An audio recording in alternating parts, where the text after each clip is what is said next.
Well, hi again, everybody, and welcome to another episode of 100 Yards of Football.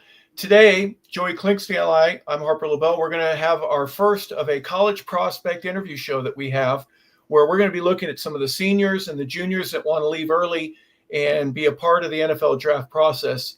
And we welcome them with open arms. This is the future of the league, and we certainly want to make sure that they feel comfortable on the show, but a chance for you, our listening audience, to be able to learn a little bit more about these guys and what they go through. So we're going to do that today with Gavin Gibson, a senior out of North Carolina. So there's a lot of things that immediately someone's going to say, oh, that North Carolina that's had all those things that are going on. We're not going to go about the things. We're going to talk about Gavin. He's a 6 foot, 185-pound defensive back and a corner coverage guy that Joey told me about the other day. And I'm excited to have him. Joey, first and foremost, thank you for bringing Gavin on. And what an exciting first part of our show that we get to talk to some of these prospects and some young guys that are be going through this process itself that can be quite intimidating. And part of what you do, Joey, is to help them understand what's next. You kind of give them a playbook, so to speak, as to what the interview process is like, who you're going to be speaking with, and what difference you can make by being articulate and knowing what you want and being able to describe that to some of the general managers and the coaches that might be looking to draft you. Absolutely. It's been a long process for me, obviously, given what I've done in the past. But I'm glad to have Gavin here because he's a young man who I know his father. And Gavin he's at North Carolina now. And I'll let Gavin explain to you himself. He came in through the portal from East Carolina. So, Gavin, tell us a little bit about your background first and how you got to University of North Carolina. What's going on? Thank y'all for having me. Graduated high school in 22. I was an early enrollee to the University of Maryland. Got there in January, and then I was there my first 2 years. We had a bowl game both years I was there. And then last year, went to ECU, also had a bowl game there. The military bowl it was. Played NC State, so that was good. Now at UNC. Good. So, Gavin, as a football player in North Carolina, under Coach Belichick, who obviously is a six-time head coach, Super Bowl champion, and I think he's got a total of 8 rings, if I'm not mistaken, 8 or 9 from being an assistant coach. Yeah. So, right. He's been winning a long time. So, the defense that you guys play at University of North Carolina is really one of the staple defenses that a lot of teams use in the NFL, especially from a verbiage standpoint. So kind of walk the audience through your position, what it's called, how you play it, and some of the strengths that you find valuable in what you guys do. One of the biggest things I feel like the defense has to offer is just the ability to play free and play within yourself and play to your strengths, know your weaknesses, and know how to avoid your weaknesses on the field also. So my position, I've been playing mainly middle of the field, free safety this year, which has been good. Being able to be the back guy, line of defense, know that there's a lot of trust that comes with that position. Previously, like in Maryland, East Carolina, I was also playing nickel. So that's also a little bit being able to come down, also being able to play any part of the field. That's kind of what I bring to the defense, and that's kind of what they like to see out of me also. Okay. Gavin, if you don't mind, I'd like to ask a couple questions. I used to interview guys that are great college players, and I say, what was it like for you your senior year of high school and what you learned your freshman year? If you could go back and be a senior once again, you'd tear it up. And every last one of them says, man, if I only knew what I knew when I was playing as a senior, it would have been fantastic. So tell me about your experience. Obviously, you said you went to Maryland. What was that recruiting process like for you? And was there a time during maybe your junior year that you kind of knew that you had a chance to play at the next level? Yeah, so that's a funny question, and yeah, if I had the mind I had right now, even as a freshman in college, freshman All-American, just being able to know the game, dissect the game, and how much slower the game has gotten for me, and being able to like see things that I would have never even picked up on my freshman year, and just being able to take a step back and actually be able to evaluate the whole field. That's something that I've definitely been able to grow through in college.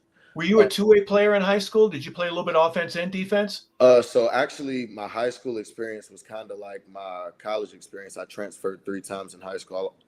Also, I was at a small school my freshman year, at a different school my sophomore year, and then finished up at Huff High School my junior and senior year. Um, and I was playing 2 ways my first 2 years, but whenever we got to Huff, it was like we were nationally ranked top 50 team in the nation my senior year. So Wow. it was really just being able to prep you and prepare you for what you were going to play in college. So I was doing a whole bunch of free safety, rover safety. I was down in the box a little bit, playing man to man, playing zone blitz, and just a whole bunch of things that I knew that I would have to do on the next level. And then, like you said about your other question, it was my junior year, I believe. It was kind of weird with COVID and everything going on. Like, it was just a weird recruiting process. Wasn't really able to go on any camps. Wasn't able to go on any visits. Just really working out and training, and then relying on the tape that they had of the previous year, which was my sophomore year. So I didn't really have a lot of looks throughout COVID and everything. And then my junior year and my senior year were played in the same year, which was weird because everything got pushed back because of COVID. So we didn't end up playing in fall. I had a spring season and then a following fall season like a few months later. So Okay. it was really that year that really springboarded me to being able to say, like, yeah, this is something I can do on the next level. I was previously committed to the Naval Academy going into my senior year.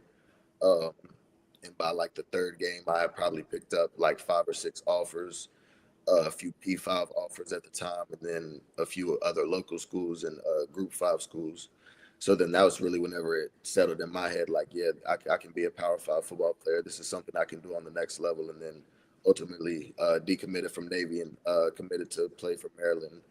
On my visit, that was October 31st. It was Halloween whenever I went for my visit. Wow. Awesome. Do me Yep. a favor. You said a couple things. I have a question. First and foremost, you talked about the weight room aspect in high school. Hmm. Um, what was that like? A lot of guys have not lifted a lot of weights. Some guys lift ever since they're 5 years old.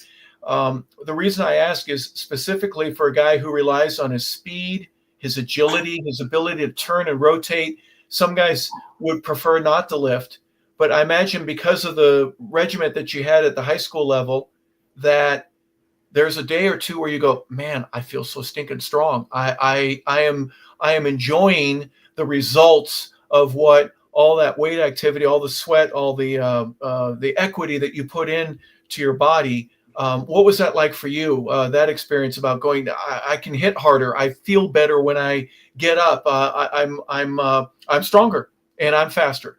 Yeah. So honestly, throughout high school, I had started lifting like I said during COVID, like lifting. It wasn't really too much through my high school exactly, but just like other trainers and stuff like that. I would go. I was on a schedule like Monday, Wednesday, Friday. I was always doing something. I had my DB trainer, I had my speed trainer, and I had my strength trainer. And Okay. every week I was getting to it. So that's really whenever I started to develop and I started to see my body develop, like coming back and playing football that after it was pretty much like a year and a half, 2 years of not playing any competition football, and then coming back 2 years later and just seeing the difference that I was able to bring on the field, being faster, being stronger, just being bigger. And then like throughout college, I've also seen the results through the different programs that I've been in, and then also now seeing probably the biggest change that I've seen in my body Yeah. going through the program with Moses. One more before I let Joey get you back. You also mentioned playing in the box, Hmm. playing safety, free or strong, being a corner, being a nickel. There's a lot of experience that I think you could glean from in terms of playing in other positions to one, know what their responsibilities are and how that relates to you, and just being comfortable if you're ever asked to move because you know what the responsibilities are of each of those positions in the secondary. Talk a little bit about how that knowledge and that wisdom has helped you become a better player. Yeah, so obviously, like I've been playing football all my life, and I've been on the defensive side primarily. And then growing up, I really always played corner until I got to high school. And then my DB coach, he was like, "Man, we gotta start letting you roam around and do a whole bunch of different stuff." So I feel like that development, and then going to Maryland, uh, recruited as a safety from my senior tape, but then getting moved to the corner room as soon as I got there, playing corner star and nickel. I mean, corner star and safety, all before the spring semester had ended. Just really, I feel like propelled me to be the type of player that I am now in this defense to just, if I need to go do something else, then I can do it. If I need to fill in here, I can do that. And then I'm comfortable with it. They're comfortable with it. And I know how everybody can mesh within the defense. So if something is going on and I can see something's off, it triggers in my mind like, this would be a better scenario to put ourselves in. I feel like that has all just compiled, and now being able to be the deepest guy on the field, just being able to see it all is completely different. Wow. I lied. I'm going to ask one more before I go to Joey. Tell me about the campus and what got you to North Carolina. I hear it's beautiful. I've never been on that campus, but I think from an aesthetic standpoint, there's something that's pretty amazing about that university, not just their football program, but what was it about the school itself that got you to say, you know what, I've been in some other places. I want to go here and I want to go here right now. What was that experience like for you? So I was born and raised a North Carolina guy. So the combination of being able to play for the home state and Bill Belichick, it was just something that I really couldn't pass up on. And then seeing the campus, I've always been around the campus whenever I was a kid, going to different basketball games or football games. And then going back there again for my visit, it was a little nostalgic. And now, since this is my first year with the fall of the trees and the leaves and everything, it's real cool for now. That's something that I haven't been able to see since I've been up here. Gavin, this has been wonderful. I'll close it by this. Well, two things actually. If any NFL scouts are watching, you are a young man who's very smart, articulate. You have played multiple positions, which is everything NFL scouts like. They love position flexibility, which you have. If you could leave them with one thought about you today, what would you say? I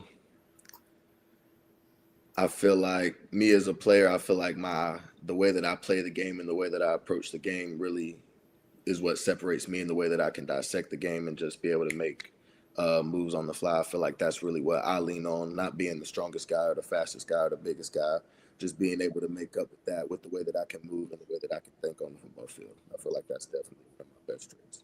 You know, that's an interesting point. People have known for years that Bill Belichick, when he was with New England, would walk down the hall, and if he saw you, he'd ask you, what do you need to know about our opponent, and who are you going against? Tell me something about that guy. Is that something that's carried over into your game now? Yeah, 100%. 100%. I feel like the way that the film is approached here is definitely the way that it needs to be. And then just the way that we all watch it as a team also. We'll have squad meetings where he'll get on anybody. He doesn't care who you are. He'll get on you in front of the whole team. And I feel like that's good for us. So we can also see from a defensive perspective what the offense is doing and why they're messing up and why we're messing up and how we can go about each other and attack each other to keep on making each other better. Total accountability. That's what that is. Total accountability. Gotta have it. So go ahead, Joey. No, I'm just gonna end this by, unless you have another question, just by asking. In colleges today, there is obviously a lot different than when I played. But everybody, with NIL and different things, everybody's representing something. So, is there an organization that you'd like to give a shout out to, or a company you'd like to give a shout out to with helping you be the best person you can be? Actually, I would like to give a shout out to my youth football program back at the crib, West Carolina Youth Sports Organization, the Ducks. That got taken over by my parents whenever I was about 10 or 11, and then they've been doing their thing ever since, and it's just been trickling down the tree. So I just want to give them a big shout out. All right, the Mighty Ducks. I like it. Yeah. Well, Gavin, it's been a pleasure. Before we go, is there anything also that you would want to say? Here's my strength. I know I have some weaknesses out there. Everybody does. You got on the air, no interceptions yet, no sacks. I think it'd be great if you could say, look, I know I can get to the quarterback. We just haven't been called to do that. I know that I'm going to get 5 or 6 interceptions at the next level very early on because the way I cover guys, they're just not throwing it because I'm doing something that I need to be my guy man to man. Strength and a weakness before we go. Like I said before, strength would be IQ. Weakness, the way that I play, I feel like can sometimes be a weakness. I remember the first thing Steve Belichick told me, he said, you need to slow down whenever you play. And I feel like that can be a weakness for me. It's just how fast I play, how aggressive I play, not being the biggest guy, like I said, just flying around, throwing my body around. I feel like that could potentially be a weakness for me. Like, be patient, let the game come to you, right? Yeah, exactly. And I feel like that's something that I've been trying to work on the most this year, especially being in a different position, being able to see the whole field and dissect the whole field. Just take a second, just read it. So as a coach and a trainer, we're not going to use the word weakness. We're going to say what you can improve on is my ability. Exactly. We don't have weaknesses. We're going to improve on that. Exactly. All right. So I should have prepped beforehand, but you know what? The candidness and the honesty of that, because some people say, "Oh, you ask a young lady, what's one of your weaknesses? Oh, I care too much about things. Stop. I mean, that's like saying I want to, stop world hunger if I'm Miss America. There are things that look at the end of his career. Michael Jordan was working on his fadeaway. Why is he working on his fadeaway? Because he needed to. He couldn't jump the same way that he could when he was 21, and he never wanted to have anyone block his shot. So he said, this is a part of my game that is going to be, as I get older, I'm going to work on it. So even as a 20, 30, 35-year-old man, there's always things. And you mentioned, your ability, your IQ, you're always learning. You're always wanting the game to be very comfortable right before you because you've seen what you need to and you're relaxed within it and you can play at the highest potential because of it. So I appreciate your candidness and your honesty. And I know Joey does as well, even though I messed up the question. So Gavin Gibson, we want to thank you for being on the show. University of North Carolina is grateful to have you. You're a 6 foot, 185-pound senior. You're getting bigger, faster, stronger all the time. And mostly you're getting smarter and learning how to play the game better. Best of luck throughout the rest of the season and obviously with the upcoming draft. Yes, sir. I appreciate y'all for having me. So for Joey Clinkscales, I'm Harper LeBel. We want to say thank you, everybody, for tuning into our college prospect interview show. We appreciate you being a part of 100 Yards of Football as well. If you got an Instagram or a Facebook account, YouTube, please share with others. We appreciate it. The show is growing, and we are grateful that it is because of you. So for Joey Clinkscales, and again, Harper LeBel, we want to say thank you. One last thing. Please go ahead. Shout out my pops. Happy Veterans Day. Happy Veterans Day. Yes, and to all the veterans, we appreciate everything that you did. Thank you for serving our country and for making it a better place. We are grateful and humbled because of it. So for Joey and Harper, thank you for tuning in.